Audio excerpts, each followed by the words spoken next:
to the place in the middle of the sun. And we'll sing this song, sing it one by one. What's going on, guys? Thanks for tuning in to today's show. Hey, Love Tribe. Yes, welcome. Thanks for being here with us today. We have a super fun interview with David and Julie Bulitt, and they have been married for 34 years. Julie is a licensed clinical social worker and has spent the last more than 25 years working with individuals, couples, and families. And David is a divorce lawyer in the Washington, D.C. metro area. And obviously, that's a super unique conversation with Julie being a therapist, David, a divorce lawyer, and they're seeing people on similar spectrums. And obviously, David is getting people that are usually a bit upset with each other. They're divorcing, and Julie, maybe couples, families struggling, or they're doing well, but from these two unique perspectives. And so they came together and they wrote a book, Yes. The 5 Core Conversations for Couples. And that's what we talk about today. And we really appreciate them giving a lot of personal stories. We think this is really valuable for us to hear and for you guys as well to know that relationships take work and there's hard things in the relationship. And we talk about them through these 5 conversations. And it really goes like this: building and filling, that's the beginning of the relationship; finances, parenting, sex, and balancing the relationship. So we talk about each of those, and we really enjoyed today's conversation. Yeah, we really loved having both of them on, both of their perspectives, and really them as a couple. They just seem amazing, and we really enjoyed having them on the show. And so, as always, thank you guys so much for listening, for sharing the podcast with your friends and family. You guys are always asking how you can support us. And if you would like to do so, there's a link in our show notes that takes you over to Glow, which allows you to donate to us on a monthly basis or one time, whatever feels right for you. So we appreciate you guys so much and enjoy today's episode. Before we jump into today's interview, we want to tell you about our online course, Spark My Relationship. Do you guys want to create more passion, improve your communication, and build a stronger, more intimate connection with your partner in less than 90 days? Yes, sign me up. Then you guys need to check out our online course, Spark My Relationship. It is an online course, like I mentioned, that we created with over 15 therapists and psychologists to bring you guys the strategies marriage therapists teach their clients.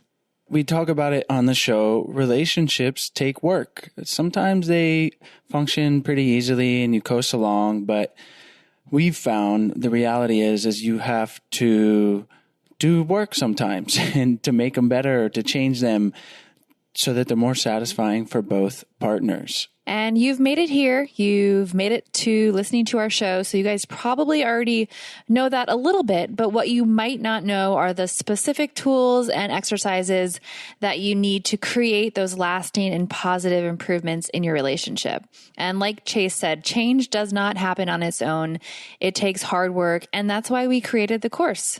Spark My Relationship is designed to infuse your life and relationship with fresh passion, skills, and wisdom. And it's a self-paced journey that's perfect for turning up the heat, having some fun together, and revolutionizing your intimacy and communication. And just some tools and strategies that the course includes is how to eliminate unhelpful old habits, develop mindful awareness to help improve your stress management, learn healthy and successful communication tools, create a deeper and more intimate bond, and strengthen your couple microculture, which you will find out what that is, in the future together. So for our listeners only, we're offering a special of $100 off the course. Visit sparkmyrelationship.com/unlock to unlock your discount. And there is a 30-day money-back guarantee, so there really is no reason to not give it a try. So go to sparkmyrelationship.com/unlock for $100 off.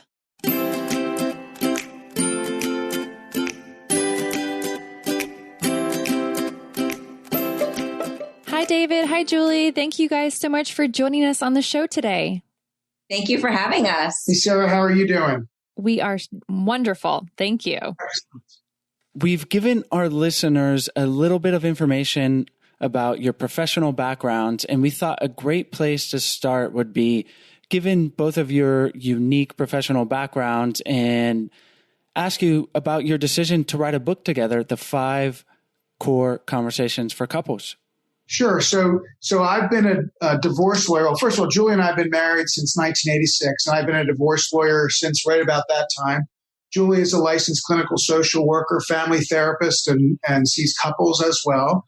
And so we spend a lot, since we talk for a living, right? We spend a lot of time talking to each other.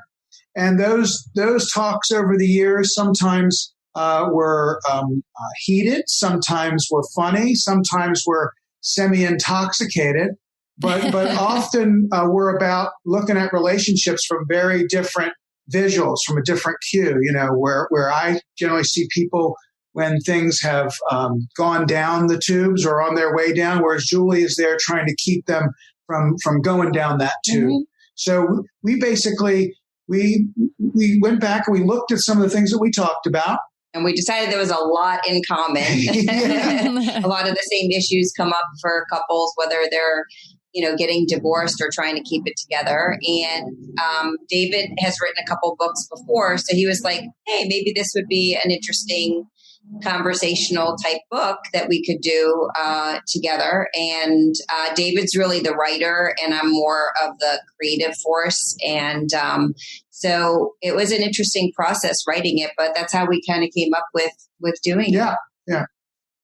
Excellent. Well, thank you for sharing that. And yeah, it seems like the next logical step for a divorce lawyer and a family therapist that are married to come together and share that knowledge, because it's very valuable from both of those perspectives, and then bring that together. So we're really excited to talk about the 5 core conversations that I'm assuming like these are the things that you guys kind of said, okay, here are the big themes that we're seeing separately and together through our professional work, and then maybe even personally, and let's get that information out there. So let's talk about some of these conversations for couples. Why don't you guys just get us started with what you thought of for the first big conversation that you think couples should address? Sure. And also preliminarily, what we decided to do when we were writing this was to get personal too. So not only, is it Julie's perspective on different things and mine, and sometimes they're similar, oftentimes different, but also the entire book, is bleeds in. Our life bleeds into the book, where our own issues in terms of parenting, our own issues with financial circumstances and sexual issues and so forth, and that stuff sort of bleeds into the book. And so when we were talking, right, we started to figure out that there basically are kind of 5 areas. Core areas where people need to be able to communicate. And for us, those 5 core areas fell into these buckets, right? The building and filling. What do you need to know about somebody else? What do you need to communicate with your partner about as you're starting your relationship, building your relationship, and it starts to fill as your relationship together grows? Mm-hmm. Finances, money, children, parenting. Sex, so we call that section bumping and grinding, and then the whole balance piece of things, balancing the I versus the we, and that whole part of a relationship. So the 5 core conversations are really just that. There are 5 cores, and there's a lot of conversations within those 5 cores. Mm-hmm. Well, let's start and talk about the building and filling. Is that kind of at the beginning of a relationship and setting a good foundation? Yeah. So we sort of talk about, how the excitement and newness of a relationship is there, and how that helps people, what to look for and what kinds of things you should be thinking about and doing as a couple. But we also use the building and filling piece as a way for people to remember why they connected and remember, why they're together. And that's actually, as a therapist, that's actually a technique, a strategy that that we use a lot as a family therapist with couples work is what brought you together. And, what were the connections and what was great about it? Because lots of times couples lose that, that excitement and that newness, but there's still ways that they connected back then. And we try to, help them remember how they're connecting now and just kind of bring that back. So that's, sort of one aspect of the building and filling piece. And the actual communication itself, we spent a lot of time on the chapters themselves. For example, there's one in there we call "Silence is Not Golden." And all of us have heard this with friends or people that we know. I'm mad at my spouse, I'm mad at my significant other, so I'm not going to talk to her for a week. And so we talk a little bit about that. We talk about how you get the message across. And it's not just that the medium is the message, but you got to listen to what the message is, and you have to put it in a certain way, or it's not going to get across. I mean, Julie and I, the joke that I have with Julie is she'll wake up in the morning, and before I've even opened one eye, she's telling me something that in the bright lights of being awake for 9 seconds is really annoying, right? But had I been awake for an hour or so, we talked about 2 or 3 other things, it wouldn't be that way. So we do talk about not just what you have to say, but how you say it, when you say it, how it's directed, that sort of thing in that section. Yeah. So a lot about communication in that section, sort of how you build good communication skills and how you keep them going.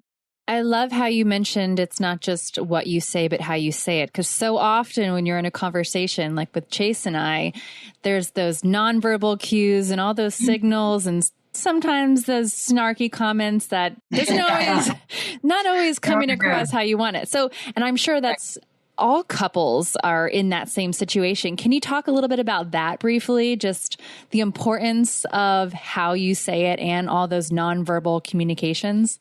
Absolutely. We actually, there was some research about the words versus the nonverbals, that content versus the process.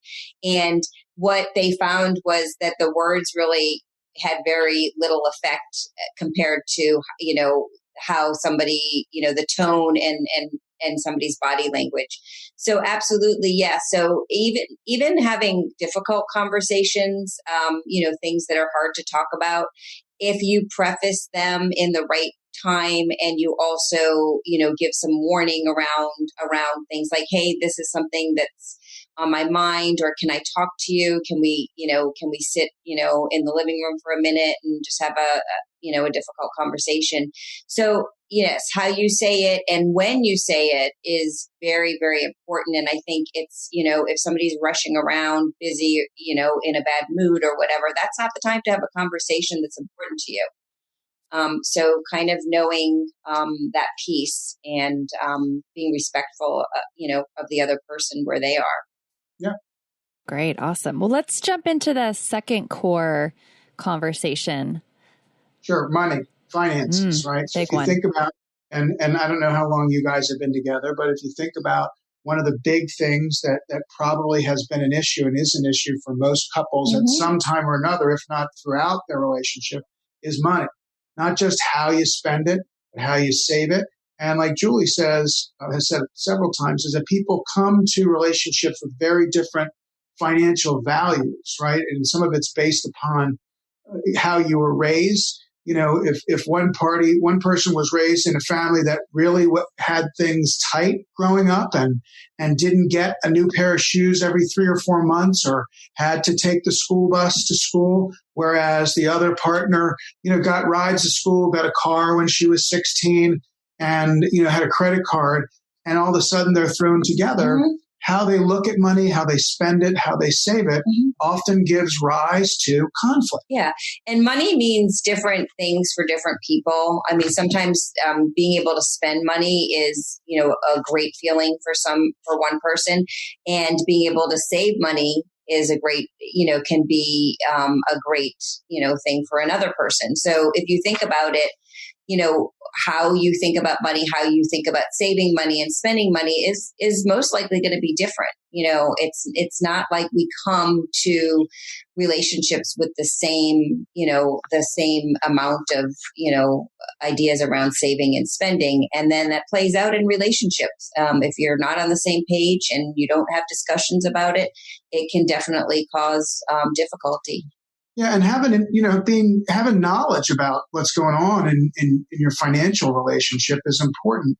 We have a chapter in the book that's called "Don't Wait for the Repo Man," which is based right on target with regard to a client that I had many years back who, lived in sort of a gilded place, thought everything was great, and used her card to go to the grocery store, used her card to go to the mall when people could go to malls, and wasn't worried. Had a nice car, lived in a nice house.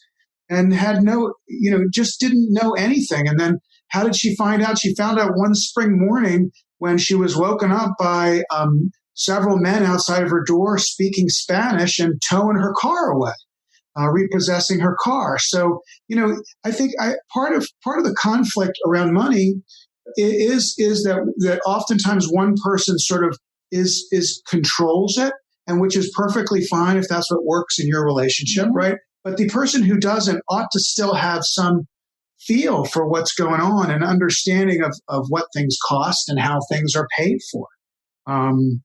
So that's an area we talk about the balance of power, right? Yep. Which is money is concept. power. Mm-hmm. Yep.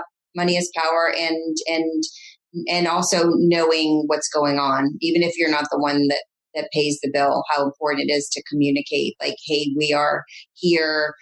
We need to do this. We need to pull together. For David and I, we had gotten ourselves into quite a bit of a financial bind. Yes, over the years. Kind of combination of things.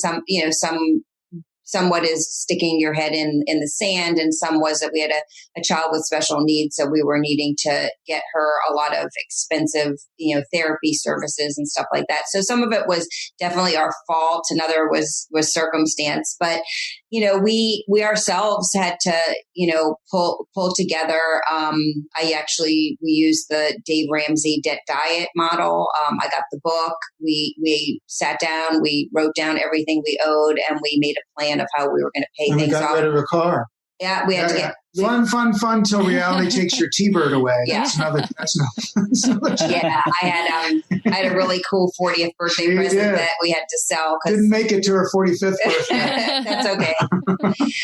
Can we dig into that a little bit? We appreciate you guys sharing that, because that's obviously personal and something that a lot of couples face. And now more than ever with COVID, my job has been on pause for 6 months now. And hopefully there's some light at the end of the tunnel here, and borders are opening back up. I'm down here in Costa Rica and run surf camps, and the borders are closed, and there's just no work coming in. And so, this is presenting a lot of problems for millions of couples out there. So how did you guys, what are some of the hard conversations you had? Did you argue about maybe getting rid of the Thunderbird? How did you navigate that? We had arguments that were part of all of this, which is, I say I got a new pair of sneakers, right? Julie might say, well, if you got those, then I can get this. Mm-hmm. And that led to this kind of a, arms racy kind of thing. I call it like tit for tat. Yeah. And I think couples do this a lot. I see it with time. I see it with goods as well, material things. So yes, but I think what you're talking about is, yes, a lot of, right around now, especially a lot of people are financially in different positions than they were. And how do you go through with, okay, so we're going to get rid of this, are we going to get rid of that? And, somebody's probably more invested in one thing or the other. Like if you had a hard conversation about like needing to downsize your house, there's going to be one person that is, more for it and another person that's more against it. And negotiating and really trying to take perspective of how hard it is for the other person. I know we just downsized our house, and David wanted to move years ago, and I just wasn't ready.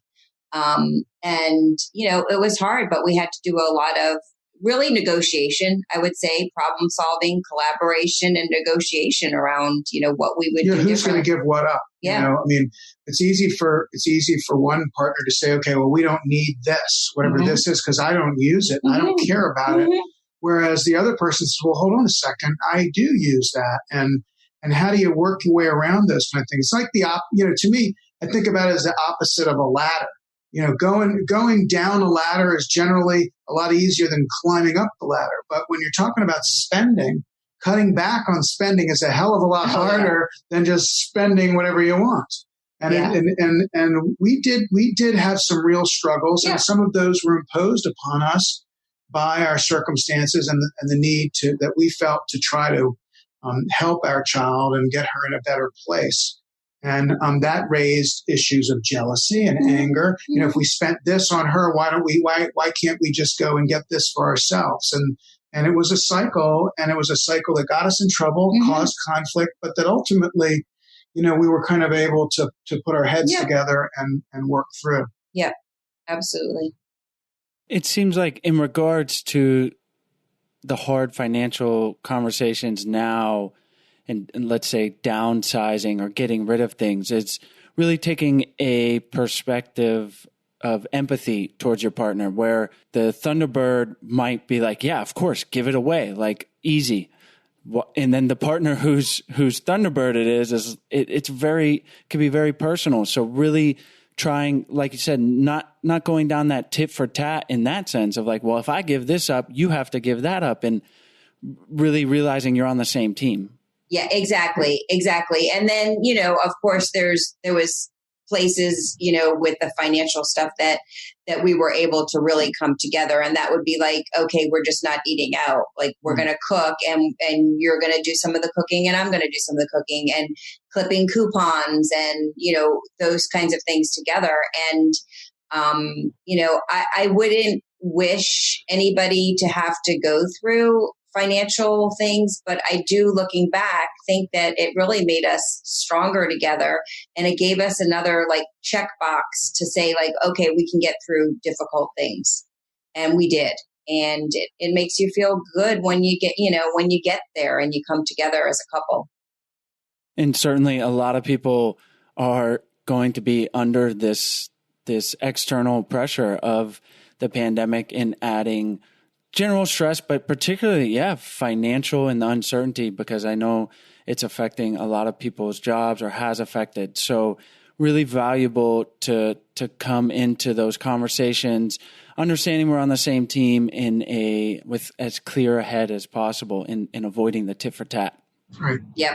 I would say that that's very true. And then, looking at the big picture, what's the goal here? The goal is, to be able to put your head on the pillow and not be freaking out about paying bills or where you're going to live or how you're going to get food or how, Since you could control it. Right. So what are the end goals for your, relationship, financial goals? And I think that's kind of the bottom line is, where do you want to be? And when you figure that out, I think that helps you get there.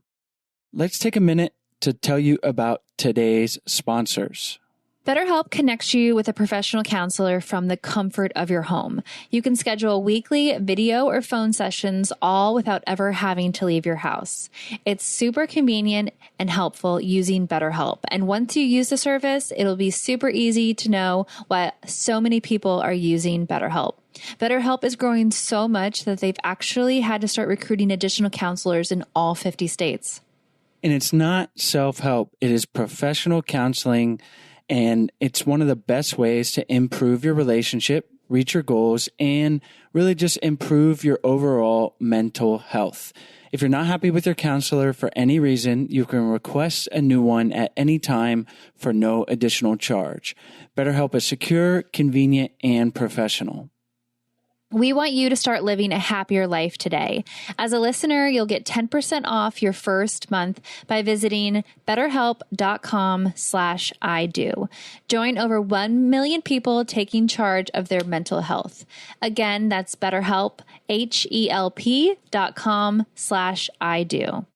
Today's episode is also brought to you by Function of Beauty. Function of Beauty is the world's first fully customizable hair care brand that allows you to create shampoos, conditioners, styling, and treatment products based on your hair needs, your hair goals, and your aesthetic preferences. There are over 54 trillion possible ingredient combinations to make sure your formula is as unique as you. One size fits all may work for your accessories, but when it comes to your hair care products, we all need something a little different to help us look our best. So here's how it works. You take a quick but thorough quiz where you tell them all about your hair. Next, the Function of Beauty team will determine the right blend of ingredients, bottle up your custom formula to order. Then they deliver your personalized formula right to your door in a cute customized bottle with your favorite color and fragrance. They even print your name on it. It is so cute. So now when Chase tries to use my shampoo because it smells so nice, I can tell him to back off because it has my name on it.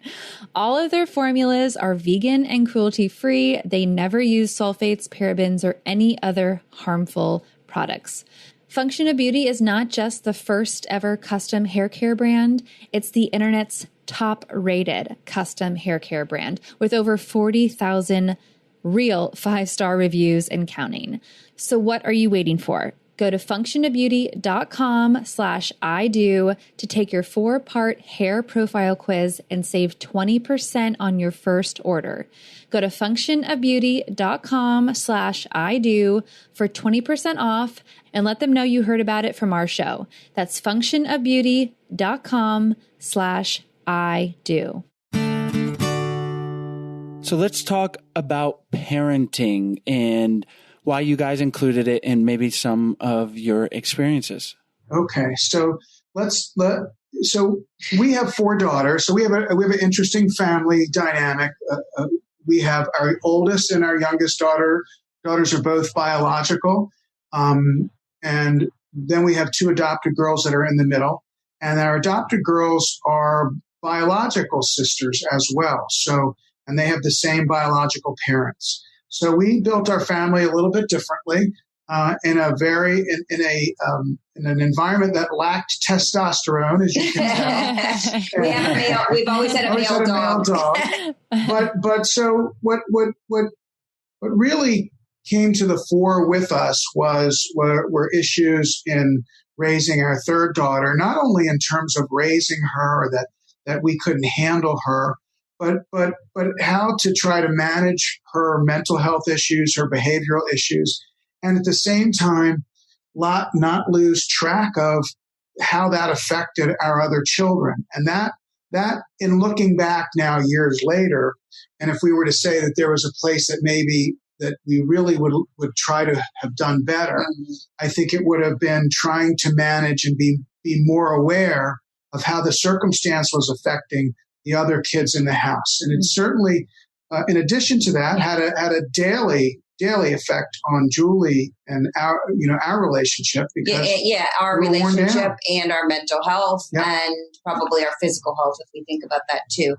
So we talk a lot about, putting, as parents, putting your oxygen mask on, first, making sure that you're as in good shape as possible. So with my clients and for myself, I do focus on a lot of self-care and couple care, kind of making sure that the parenting thing is big and important, but your kids will hopefully eventually leave one day. And you still want to have, a relationship that's a decent one with your, partner. Yeah. I mean, there were times that you look back and they were heartbreaking at the time when you were in the midst of them. From a selfish perspective. So, for example, we have a chapter that's called No One Brings You Dinner When Your Kid's in the Psych Ward.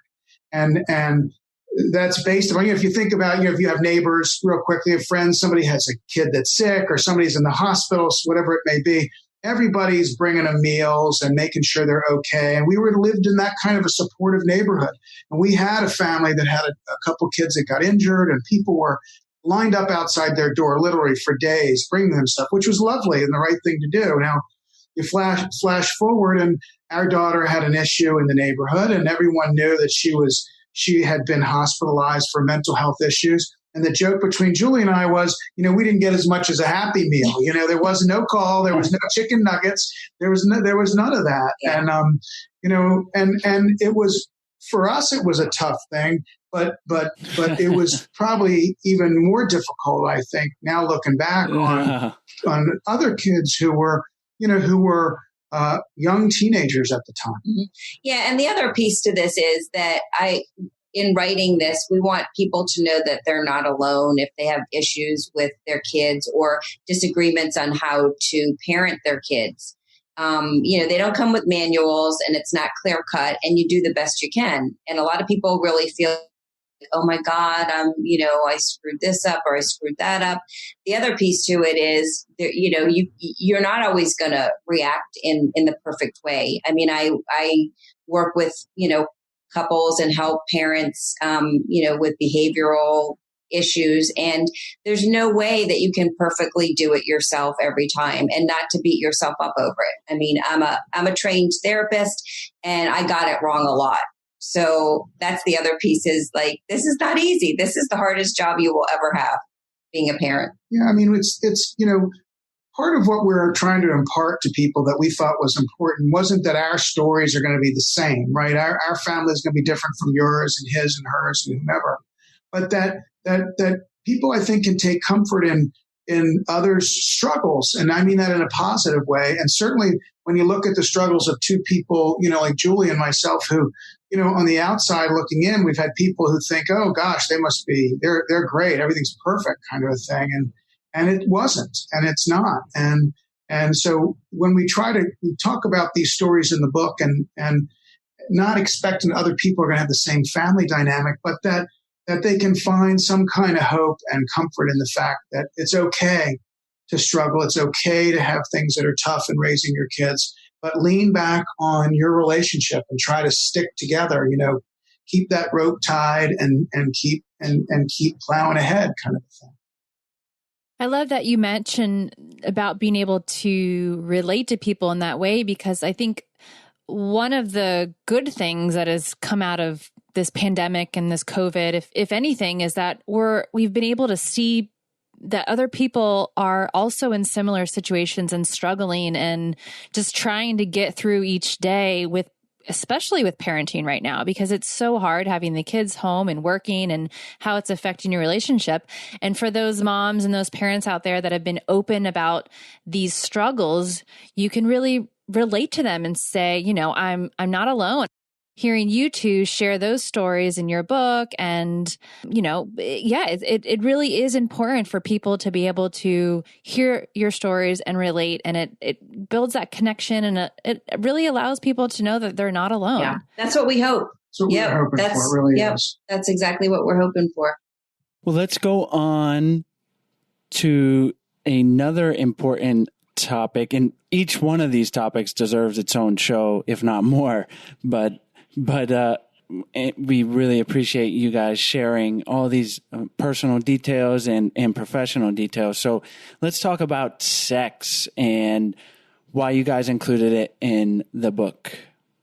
Well, we couldn't not include it, Chase. I mean, would that be, you can't talk about couples issues without talking about sex, right? Sex and money, for sure. Yeah, so we call the section about sex appropriately bumping and grinding, which has its own metaphor depending upon how you look at it, I suppose. But again, and when people come to my office, and Julie has the same, and this is one of the things that we learned, one of the primary complaints that people have when I'm meeting with them is their sexual relationship with their partner. Either not enough, not happy, looking outside, whatever the case may be. Very few times it's too much. That they come out, they're having too much sex and I can't take it anymore. And I asked this, I sort of asked this question in the book: if how many people out there think that if everyone's sexual relationship was good, whatever good meant in your relationship, that could be different, and it would be different from one or the other.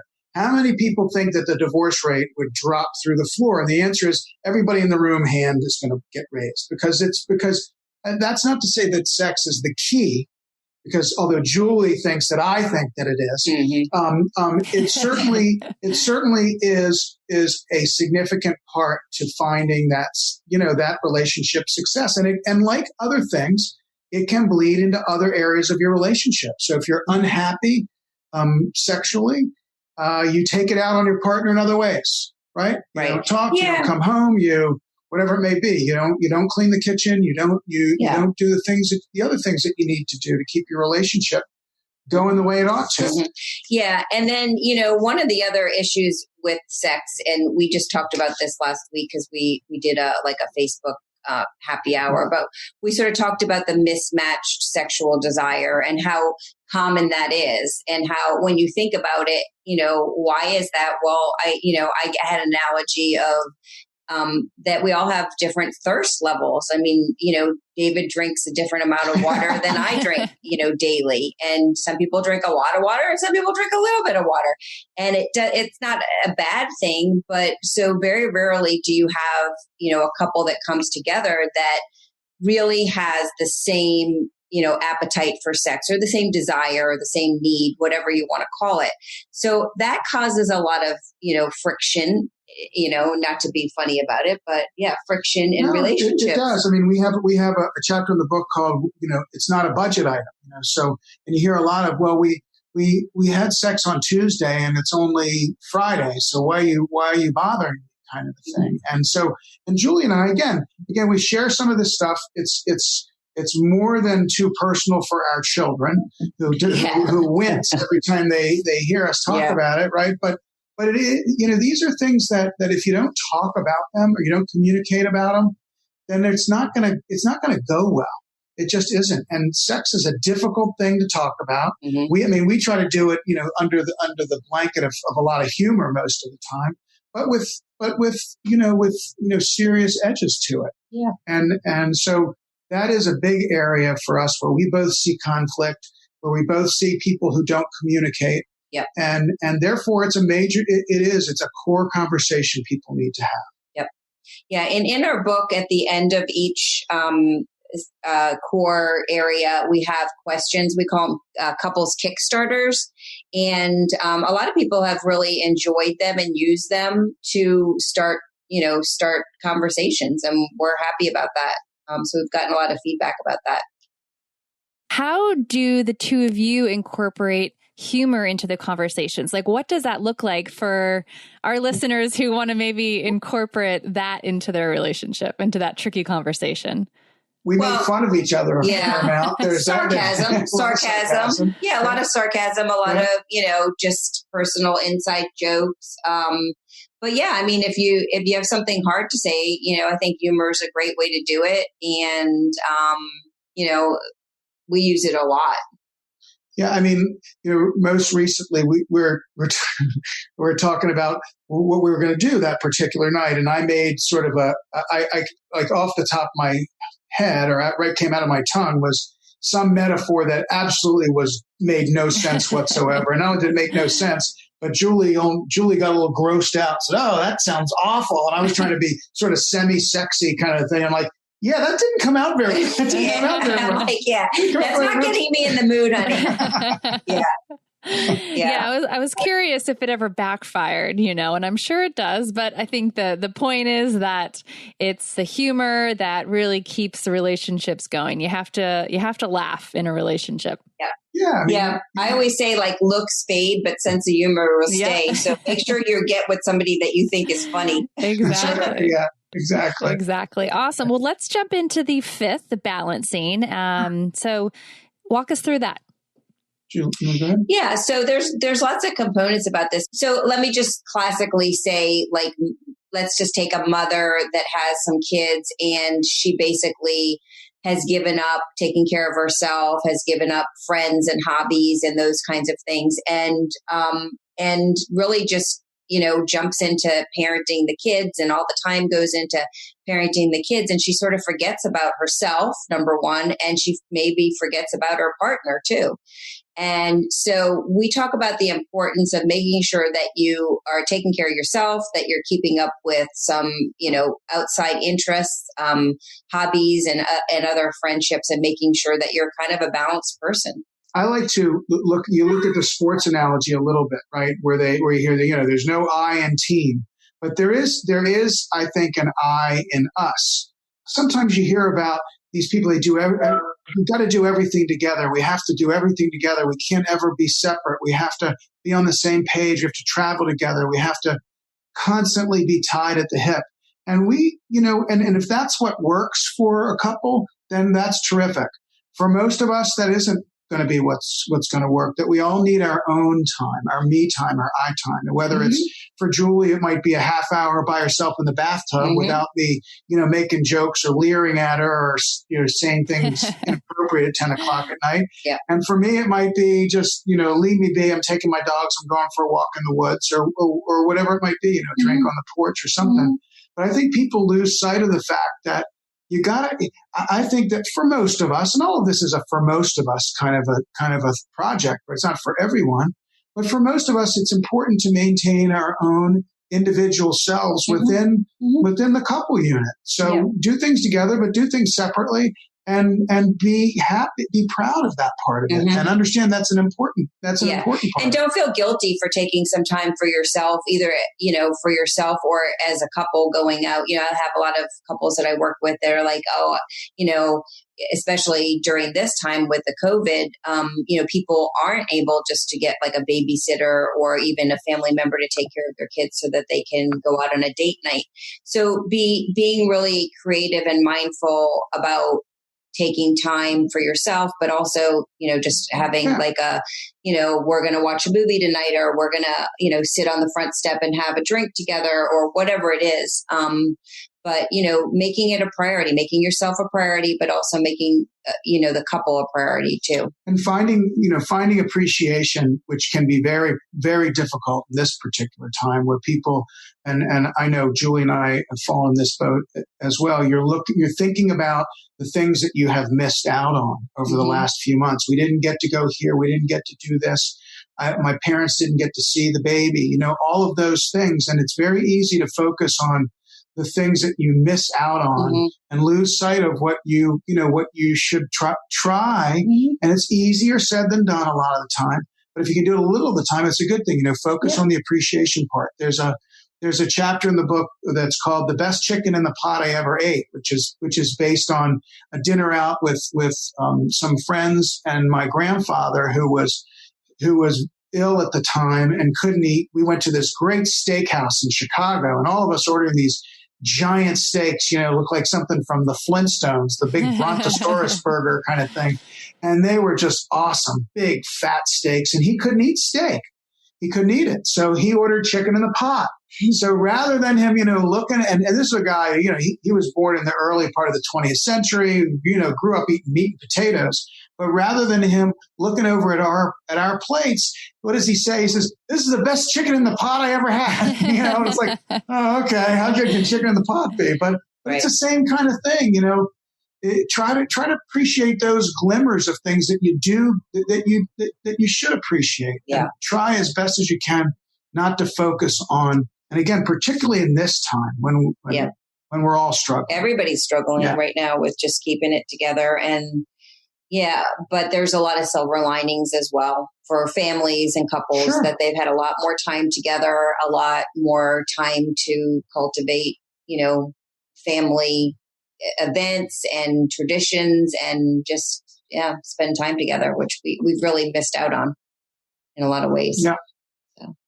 Well, thank you so much for sharing your personal stories, because as we mentioned in the show, that's such a valuable thing, because Sarah and I will mention things and it's just good to hear, because especially with people that have your professional backgrounds, because relationships take work and they're hard and there's struggles and parenting is hard and finances and sex and that we really try to make a point of saying that on the show, because I think sometimes people will listen, they'll be like, oh, if I just listen to the show and do what they say and everything will be perfect. And it's hard. And so I think there's a lot of value in the book that you guys wrote and the stories that you are sharing today. So before we wrap up, is there anything we skipped over or maybe a parting piece of advice that you guys would like to leave with our listeners, and then please tell us where we can find you online, and then we'll say goodbye. Sure. So I would say my biggest, biggest piece of advice is just keep on talking. And if it's hard to talk about things, just try to, do little conversations at a time. I feel like it's a muscle for a lot of people to be able to talk freely. And if it doesn't feel right in the beginning, just keep on doing it and build your muscle as a couple and make it a priority to talk about things. Yeah. And you folks can find us on our website, which is www.thebullets.com, or on Facebook and Instagram @thebullets and Twitter @thebullets. And we do Thursday night happy hours, Facebook Live, which we've been doing for some time. We're taking in the midst of a slight hiatus at the moment, but they're in reruns now every Thursday.